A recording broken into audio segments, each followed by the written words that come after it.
Fala galera, eu sou o Anderson, eu moro aqui no Canadá já tem um pouco mais de 3 anos e meio e no vídeo de hoje eu vou estar batendo um papo com meu amigo Fábio, que é formado em Relações Internacionais no Brasil, nasceu em Ubatuba, morou em São Paulo, depois morou em Londres, depois morou em São Paulo novamente, depois morou em Londres, na Inglaterra pela segunda vez, depois morou em Floripa, depois mudou para Londres, ou London, aqui em Ontário, e agora está morando em Ottawa.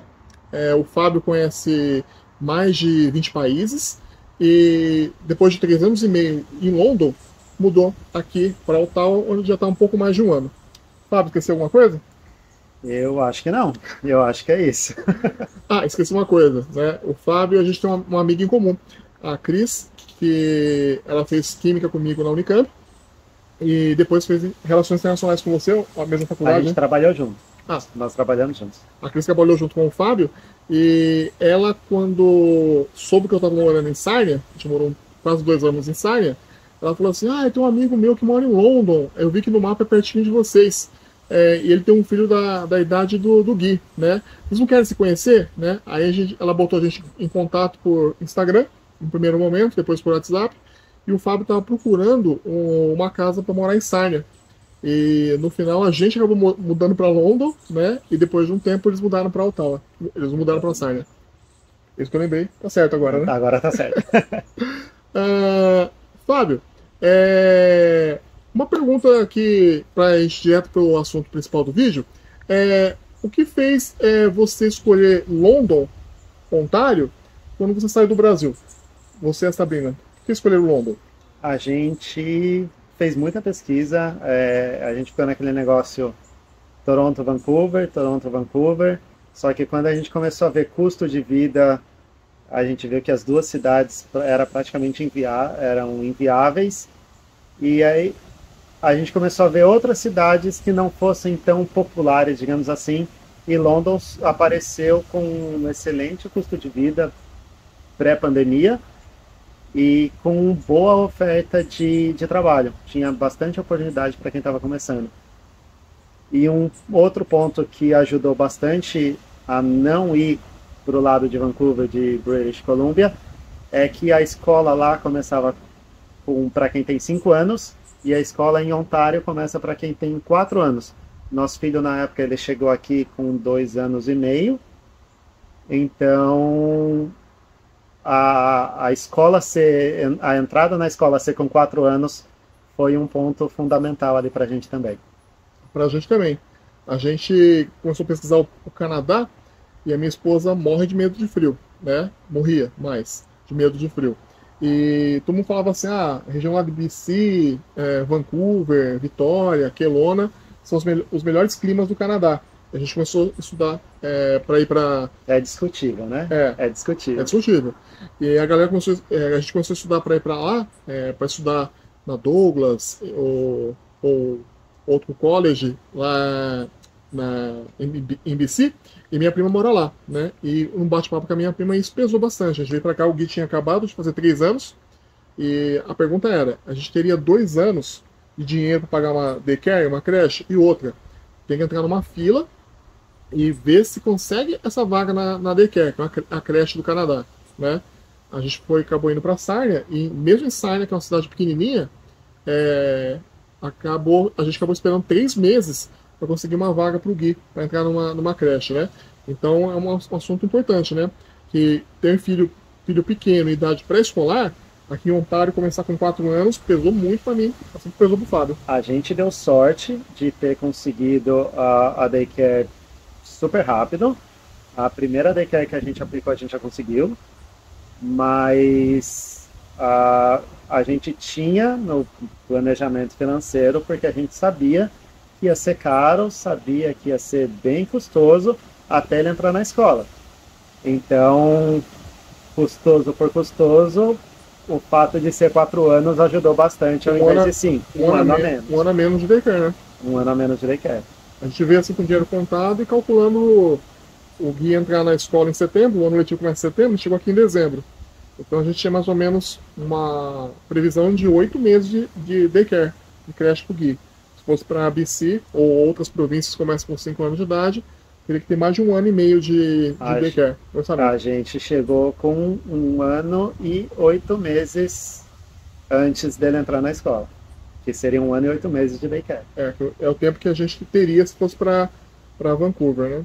E o que pesou bastante para a gente também foi o fato de Ontário começar com 4 anos de idade, o ensino fundamental. E o que fez você e a sua família mudarem de London para Ottawa? É polêmica, né?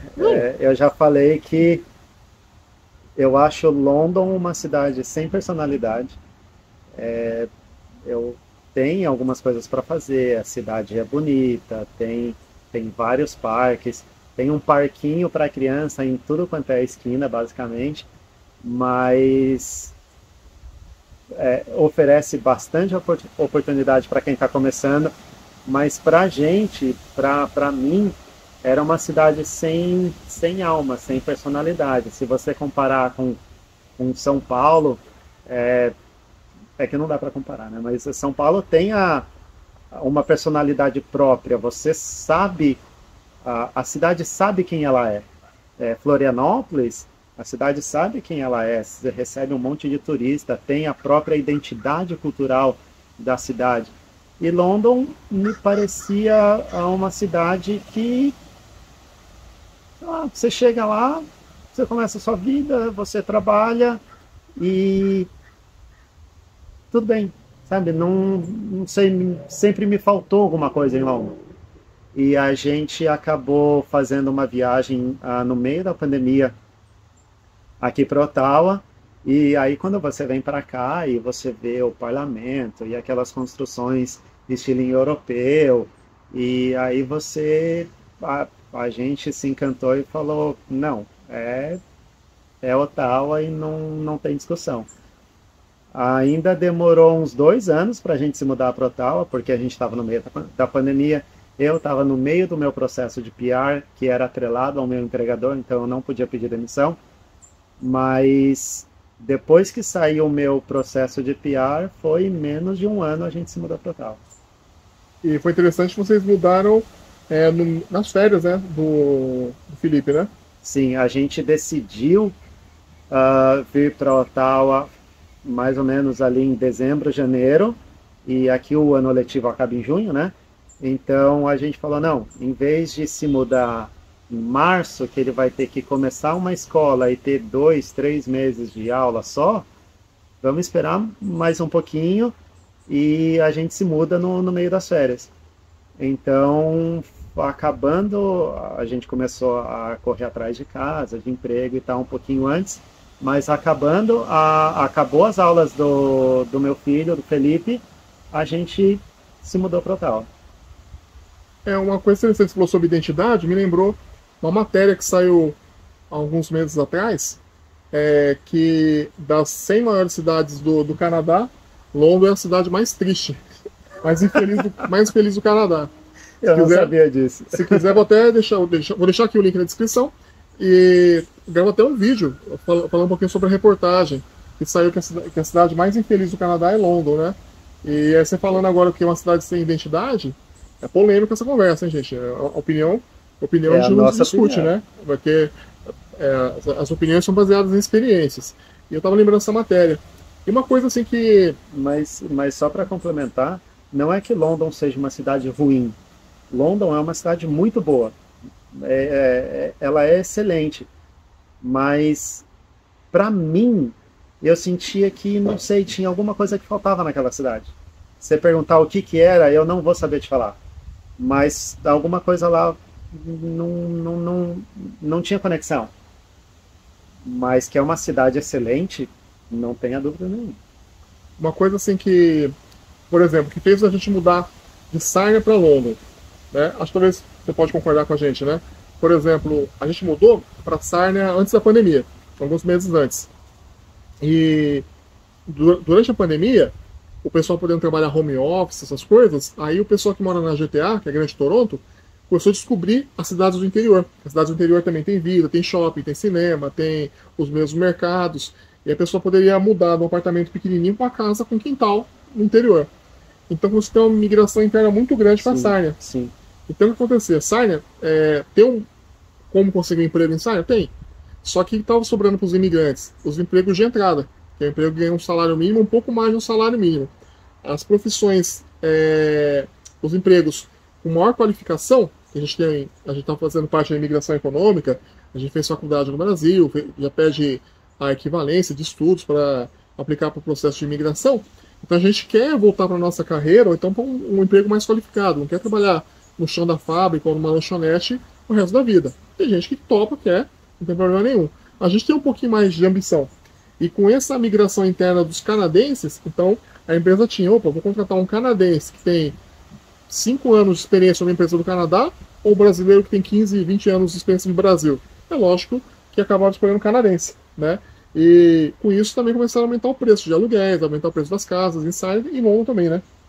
London, na época da pandemia, teve um aumento absurdo em questão de aluguel e preço de venda de casa, justamente pela quantidade, pelo número de pessoas que saiu de Toronto e pensou, para que eu vou morar num apartamento de 2 quartos super apertado, se eu pagando o mesmo valor de aluguel a 2 horas de Toronto, eu posso ter uma casa enorme, com um quintal, com um parque do lado, onde o meu filho pode ficar brincando na rua, que eu sei que não vai ter problema nenhum. Então, o número de pessoas foi maciço saindo de Toronto. E isso causou um aumento muito grande no preço de casas, de aluguel na região de London, de Waterloo e Kitchener, que não teve tanto aqui em Ottawa. Aqui em Ottawa, talvez por ser mais longe, ou talvez por não ter uma oferta tão grande assim de oportunidade para quem está começando, por não ser um ponto de entrada do Canadá, digamos assim, Ottawa não teve, lógico, aumentou, ficou mais caro, mas não teve o salto gigante que teve em London. E você também sentiu essa parte dos empregos, assim, tipo uma barreira para conseguir cargos, sei lá, supervisão, gerencial, em London, acabou ficando mais difícil com essa migração interna? É que eu fiquei meio preso no meu trabalho por causa do meu processo de migração. Mas eu, particularmente, eu não senti. Mas se coloca no papel do empregador, por exemplo, se você tem um canadense e um estrangeiro que acabou de chegar, se você, por mais que você acredite na palavra do estrangeiro, que normalmente eles acreditam, de que eu tenho tantos anos de experiência no Brasil como, sei lá, qualquer coisa, como engenheiro. Engenheiro não, porque aqui você precisa da licença. Mas como TI, Office Manager, TI, programador. Se você não tiver, por mais que você tenha como comprovar, eu acho que o canadense ele leva uma pequena vantagem, porque talvez pelo simples fato de ser canadense, por já estar aqui, por você poder ligar para o chefe dele, olha, você conhece o fulano? Ele é bom, ele chega no horário, ele entrega resultado. É mais fácil para a empresa fazer essa pesquisa do que ligar para alguém no Brasil e falar, olha, esse brasileiro aí, ele é direitinho, ele trabalhou, ele existe mesmo, igual está no currículo dele. E aí eu acho que existe talvez mesmo uma certa preferência pelo canadense. E também acho que é questão também do background, né? Por exemplo, a gente se forma, por exemplo, numa PUC, numa Unicamp, que são faculdades boas no Brasil. O pessoal do Brasil conhece internamente o que são essas siglas, né? Aqui no Canadá, o cara conhece os colleges regionais, né? Você fez Conestoga, meu primo também fez. Você fez Lambton, meu primo também fez. Fanshawe. Então eles têm essa ideia da sua formação. Eles sabem que você... eles conhecem a instituição que você se formou, né? Não é questão assim, eu vou dar preferência só porque ele é canadense. Mas é porque você já está acostumado. A proximidade, né? A proximidade cria uma relação, que na verdade ela não existe, mas essa proximidade cria uma relação que favorece talvez ao canadense do que a quem acabou de chegar. Eu vejo isso, por exemplo, em London, a barreira de mercado é menor do que Sarnia. Por exemplo, minha esposa, ela se formou, na época se formava no college, que teve uma pressão com o NOC-B pro cônjuge continuar trabalhando no Canadá. E ela aplicou para centenas de vagas lá em Sarnia e não conseguiu. Ela aplicou para London, na segunda que aplicou, conseguiu a vaga. Então, aqui, na teoria, quanto mais multicultural a cidade, quanto maior a cidade, quanto mais aberta, digamos assim, é a cidade, mais chance tem o estrangeiro. Exatamente. Essa é a teoria. Funciona na prática? Eu acho, como eu não fui para uma cidade grande, eu acho que funciona. Mas existe um problema você chegar, eu acredito, você chegar em Sarnia e falar, ah, não, eu vou conseguir um emprego de gerente super fácil. Não vai, eu acho que não é tão simples assim. Não é tão simples assim. Talvez antes da pandemia, antes da migração interna, talvez faltando mão de obra. Talvez e tal, até fosse. É. mas a galera, os canadenses mudando para cidades mais baratas, podendo trabalhar de casa, eu acho que realmente tipo, a barreira de ascensão profissional em Sarnia é pior que em London, e London deve ser pior que Ottawa. E Ottawa é pior que Toronto. Toronto Sim. Talvez a ascensão profissional é muito mais rápida que Ottawa. E você também tem mais oportunidades, né? Se você não... se em Ottawa, vamos supor, tem 100 empresas, em Toronto tem 1000. Então, se você não gostou da empresa que você está e você quer mudar, você tem mais 999 A recolocação é muito mais rápida. É muito mais fácil, é muito mais rápido. Mas a cidade grande também oferece... Tem vários pontos negativos que uma cidade pequena como Sarnia, como London, não tem. Dá um exemplo aqui que Ottawa tem que London... Cara, para quem tem criança pequena, eu acho que não existe comparação você poder abrir a porta da sua casa e seu filho começar a brincar, jogar futebol na rua, uma coisa que em Toronto você não vai conseguir. Porque provavelmente você vai morar no apartamento, você não vai morar numa casa. Então, a liberdade que eu tenho de abrir a porta da minha casa, olhar para o parquinho que tem atrás da minha casa e ver meu filho jogando futebol, sem me preocupar se alguém vai, sei lá, passar e raptar meu filho, isso para mim não tem preço. Lembrando que isso aqui é super raro no Canadá, mas como todo lugar do mundo existe. Né? Legal. É polêmico esses assuntos assim, mas é legal. Eu vou deixar o link na descrição para vocês sobre porque London foi eleita a cidade mais infeliz do Canadá, né? E acaba combinando com o que você está falando. E eu não votei nessa pesquisa. Eu não votei. Outra pergunta, assim. Você está prestes a completar 5 anos de Canadá? Com a informação que você tem hoje sobre o Canadá, você teria começado mesmo assim por London? Teria. Eu acho que para ponto de entrada, para quem está chegando no Canadá, London é uma boa opção. É uma boa opção. Não que Ottawa, por exemplo, não seja, mas ali você chegar numa cidade menor, em que, quando eu cheguei em London, a comunidade brasileira lá, ela estava começando a crescer. Você não tinha, por exemplo, mercadinho brasileiro, você não tinha padaria, você não tinha lugar que vendesse coxinha. Hoje em dia, 5 anos depois, já existe tudo isso. E é uma coisa que, por exemplo, Ottawa, apesar de ser bem maior, não existe isso aqui em Ottawa. Então, diminui um pouquinho ali a saudade da família, para quem é muito apegado aqui. Nossa, eu só gosto de comida do Brasil e eu não vou conseguir me adaptar. Será que eu vou me adaptar à comida do Canadá? Então, você está numa cidade em que você chega e tem tudo ali para facilitar a sua adaptação, é excelente. É uma coisa que ajudou também para a gente, né? Que eu achei que eu senti muito mais falta de comida, por exemplo, né?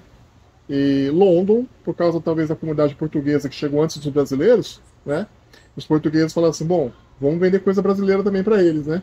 Então, tipo, você acha com facilidade Sim. produtos brasileiros nos mercados grandes de London, né?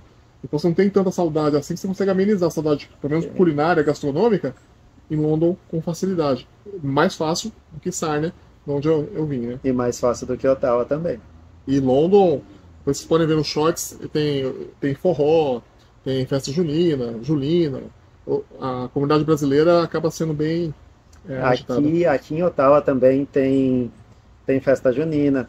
Meu filho faz aula de português na escola. Todos os sábados ele faz aula de português. Aí no final do ano letivo as professoras fizeram uma festa junina. Aí teve docinho do Brasil, teve pão de queijo, Legal. teve todo. Tem isso mais organizado, de maneira. É muito pequeno. Aí, pelo tamanho da cidade, ainda é muito pequeno. Ottawa, para brasileiro, tem uma oferta muito grande ainda ainda tem espaço para crescer nesse sentido. E London já. Pô, London tem padaria, tem pão francês, tem pastel, e aqui não tem ainda. Legal.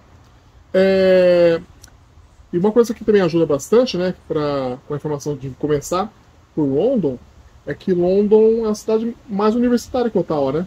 Porque Ottawa Sim. respira muito essa parte do parlamento, do governo federal, e London, por ser menor, respira muito a questão da Western, da Fanshawe. Ottawa, apesar de ter a Universidade de Ottawa, que é bem grande, tem o Algonquin College, que também é grande. Mas a cidade gira basicamente em torno de emprego emprego do governo. E enquanto London, você tem a Western, que é uma das melhores universidades do Canadá, e que recebe gente do Canadá inteiro.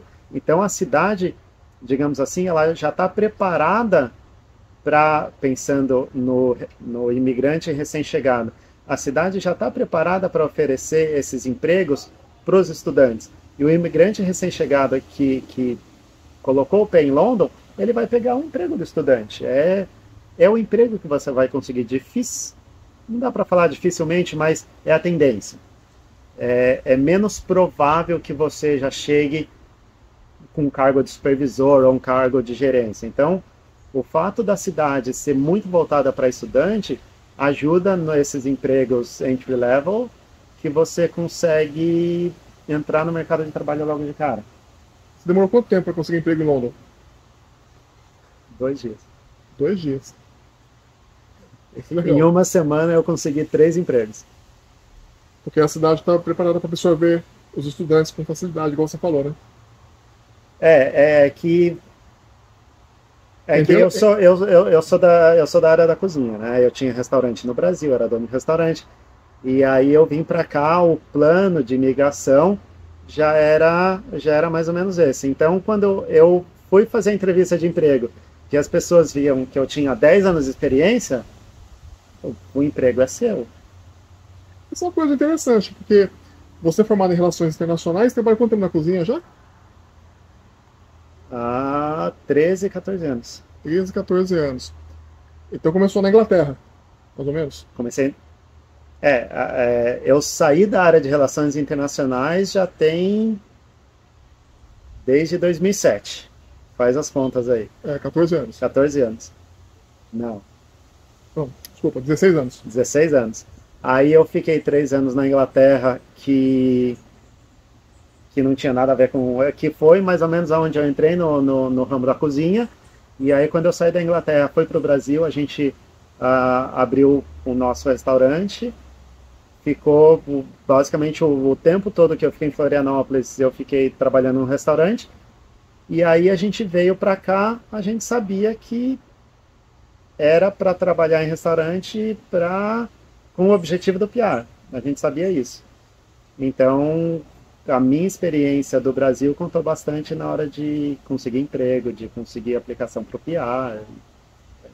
E falando do PR, é bem interessante assim, o Fábio ele já tinha experiência de cozinha, e ele assim, é uma das pessoas que eu tenho mais assim, fascinação da história de vida, porque é uma das poucas pessoas que eu conheço que no Plano Canadá, que veio por via do college para cá, a cônjuge, a Sabrina veio fazer um college de 1 ano, e eles têm direito ao PJWP de 1 ano só também. Ou seja, eles têm que conseguir o PR em 2 anos.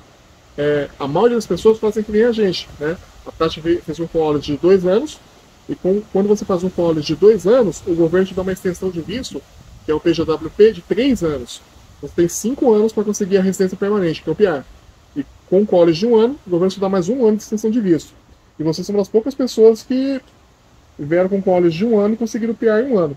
Tudo bem, teve gente que veio também estudar, aí teve aquela TR para o PR em 2021, né, que Sim, várias sim, pessoas sim, conseguiram a sim. imigração também com 1 ano e meio de Canadá, mas vocês vieram com esse foco, college de 1 ano, imigração em 1 ano também. Recomendo isso para todo mundo, porque assim, são as poucas pessoas bem sucedidas nesse processo que veio com college de 1 ano. Ou é para poucas pessoas esse método? Eu não recomendo. Eu não. A nossa experiência, a gente deu muita sorte, mas eu não recomendo, porque você tem uma janela de oportunidade muito pequena. Quando a gente estava no Brasil, é toda aquela história. Você faz a consulta de imigração, aí o cara lá, ele traça um plano para você e tal, e você acha que aquilo ali é a verdade, é a verdade absoluta. Só que você tem que pensar, tá, aquilo ali é para todo mundo ou, sabe, é o discurso que eles têm? E aí conversando com um conhecido que já estava aqui no Canadá, ele falou assim, porque o que o consultor de imigração falou, não, vem o Fábio, vem estudar, a Sabrina vai procurar um emprego, porque o inglês dela é melhor, porque ela tem uma pós-graduação a mais que você, então a tendência dela achar um emprego vai ser maior. E o Fábio vai estudar. Aí, conversando com esse conhecido aqui no Canadá, ele falou assim, olha, como você é da área da cozinha, cozinha é NOC B, o que te dá a oferta de trabalho para você conseguir o PR. Ele recomendou, entre aspas, porque ele não podia, né? Ele recomendou, entre aspas, que a Sabrina fosse estudar e o processo de imigração fosse baseado em mim, não nela. E aí a gente falou, isso faz mais sentido do que que o consultor de imigração falou pra gente. Então ela falou, a gente decidiu faz 1 ano só de college, que em 1 ano, no máximo, eu consigo 1 ano de experiência canadense para poder aplicar para o PR. Resumindo a história, a gente aplicou para o PR com 7 meses de Canadá e com 9 meses, desculpa, com 9 meses de Canadá a gente aplicou para o PR, passou ali 3, 4 meses do processo provincial que foi pelo qual a gente fez. Em 1 ano a gente estava com o processo já no federal. E aí não era mais questão de, será que o PR vai sair? Não, era quando o PR ia sair. Então, com 1 ano a gente já sabia que o PR já estava na mão, só precisava chegar. Recomendo isso? Não recomendo, porque é bem arriscado. A gente sabia, você tem que ter o plano A, B, C, D, E, F, assim vai. A gente sabia que era um plano bom, que tinha chances, mesmo porque eu já tinha 37 anos. Quando a gente chegou, eu tinha 37 anos. Então a gente já perdia pontos por idade, a gente já não era mais o perfil ideal pro que o Canadá procura. Então a gente foi meio que certeiro. É isso e tem que ser isso. Não vai ter muita outra opção. Só que, lógico, você sempre guarda uma carta na manga para caso dê errado. Mas eu não recomendo. O que eu recomendo é estuda, planeja, pesquisa, pesquisa mais um pouco, planeja mais um pouco e faz mais um pouquinho de pesquisa. E aí você decide qual que é o melhor plano para você. Porque é uma coisa que eu falo. Quanto mais informação você tiver, melhor. Sem dúvida nenhuma. E não é acreditar, eu gosto bastante desse youtuber, eu vou no que ele está falando. Não que ele esteja falando errado, mas é a opinião de uma pessoa só.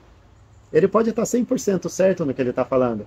Só que talvez aquilo que ele está falando não se aplique ao seu caso. Então, olha ele, olha o outro, olha aquele outro, olha aquele outro.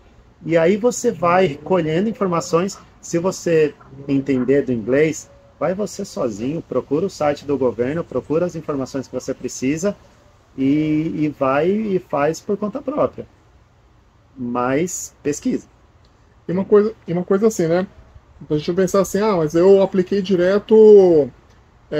Vou chegar no Canadá, vou trabalhar na cozinha igual o Fábio e 9 meses consigo PR. Mas você acabou usando a experiência do Brasil também nessa Usei, aplicação, né? usei.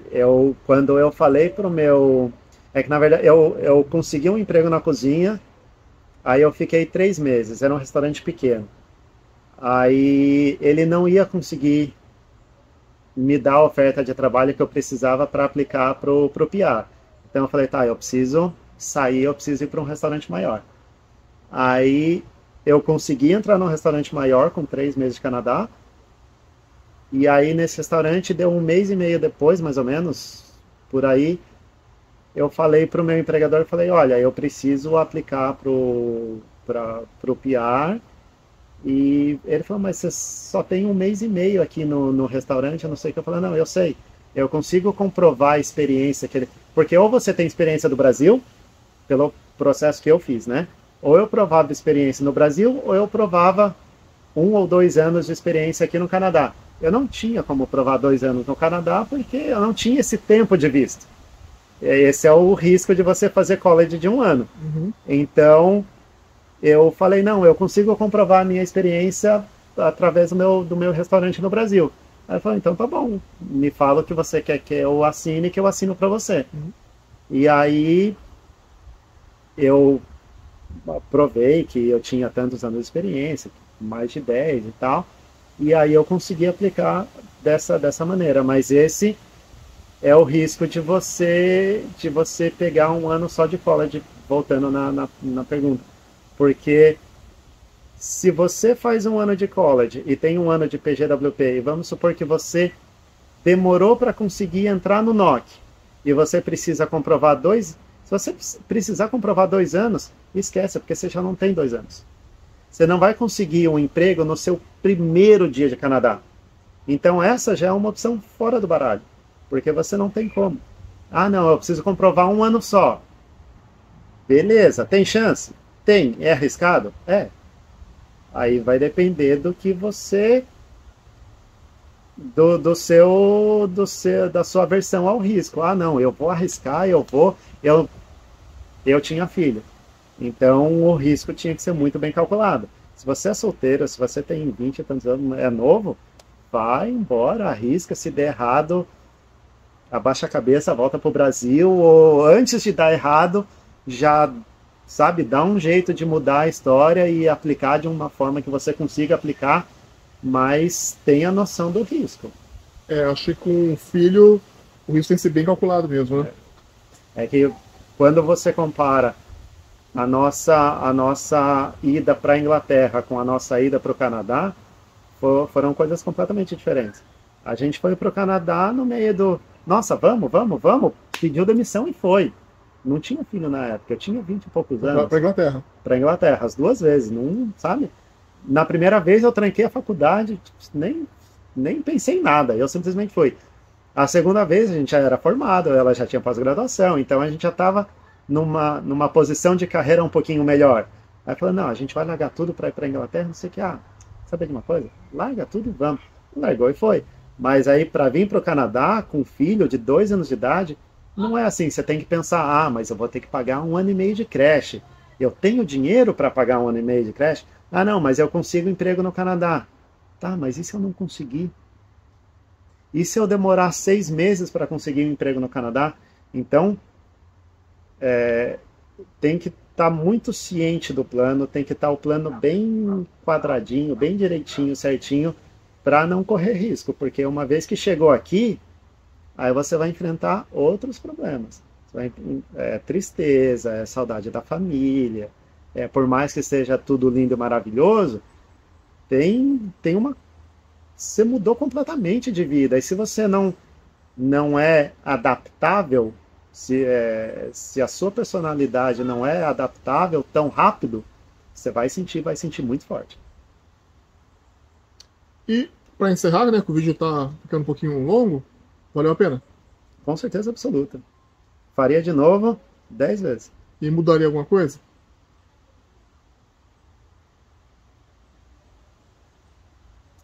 Eu acho que eu teria planejado um pouquinho mais. Não deu nada de errado no meu plano. Não deu nada de errado. Mas a gente também teve muita sorte. Uhum. Se eu tivesse, vamos supor, demorado 6 meses para chegar no Canadá, e nesse meu processo aparecesse uma pandemia sem mais nem menos, meu processo inteiro teria ido por água abaixo. Então, quando aconteceu a pandemia, eu já estava com o processo do PR aplicado na parte federal. Então, eu não estava preocupado. É porque os restaurantes fecharam na pandemia, né? Os restaurantes fecharam. Então, e ele não podia me mandar embora. Eu fiquei de uma certa forma, apesar de não estar trabalhando, eu fiquei de uma certa forma tranquilo, porque, quer dizer, tranquilo em termos, porque a gente não sabia o que ia acontecer, né? Ah, mas o processo vai parar, o que eles vão fazer com as pessoas que já aplicaram? A gente não sabia. Mas se numa dessa você tá ali, não, eu tenho uma janela de 1 ano e 3 meses. Nesse 1 ano e 3 meses eu tenho que ter 1 ano de experiência. É bem arriscado porque vai que acontece uma pandemia. Então, se eu fosse fazer alguma coisa diferente, talvez eu tivesse planejado um pouquinho melhor. Talvez eu criasse ali o plano D, E, F, que eu só vim com o plano A, B e C. Mas quanto mais planejamento, melhor. Eu sempre vou falar isso. Uma coisa que eu mudaria, assim, se fosse por mim, se eu tivesse vindo solteiro, teria vindo antes. Acho que quanto antes, melhor. Eu também. Se eu me arrependo de não ter vindo antes. Me arrependo de ter vindo antes. E a segunda coisa, que o Fábio conseguiu emprego em 2 dias. Foi. 2 dias no Canadá. Eu demorei 4 meses para conseguir emprego full time aqui no Canadá. E eu acho que a dificuldade maior dos 4 meses é porque eu cheguei no inverno. Cara, no inverno, para conseguir emprego. Né? Eu cheguei no inverno do Canadá, né? Eu cheguei um dia depois do Natal. E aí, lógico, eu fiquei naquele tempinho para achar uma casa, para ver a cidade e tal. Depois eu fui procurar emprego. Mas quando eu fui procurar emprego, demorou 2 dias para conseguir o primeiro. Mas chegar no inverno é complicado, é difícil. É um choque muito grande. No começo é maravilhoso, ver tudo branquinho, ver as árvores de Natal. Né? Você chega aqui, é tudo lindo e maravilhoso, mas também não, eu sei que o meu moletomzinho lá que eu comprei no Brasil vai funcionar. Não, não vai. Você vai passar frio e, por exemplo, eu já moro longe da minha família há muitos anos. Então eu sabia que eu não ia sentir aquela saudade absurda de estar num lugar novo e tal. Mas quem é muito apegado à família, se você chega no inverno, você vai trabalhar das 8 da manhã às 5 da tarde. Você sai de casa, tá escuro. Você sai do trabalho, tá escuro. Você não vê o sol. As pessoas, às vezes, elas brincam, mas é verdade. Isso tem um impacto muito grande. Tem uma doença, né? Chama SAD, SAD. Procura depois no Google, que fala sobre isso, que a pessoa fica com uma depressão de inverno, Sim. né? Aí o pessoal recomenda tomar vitamina D, botar uma lâmpada especial na casa para imitar a luz solar.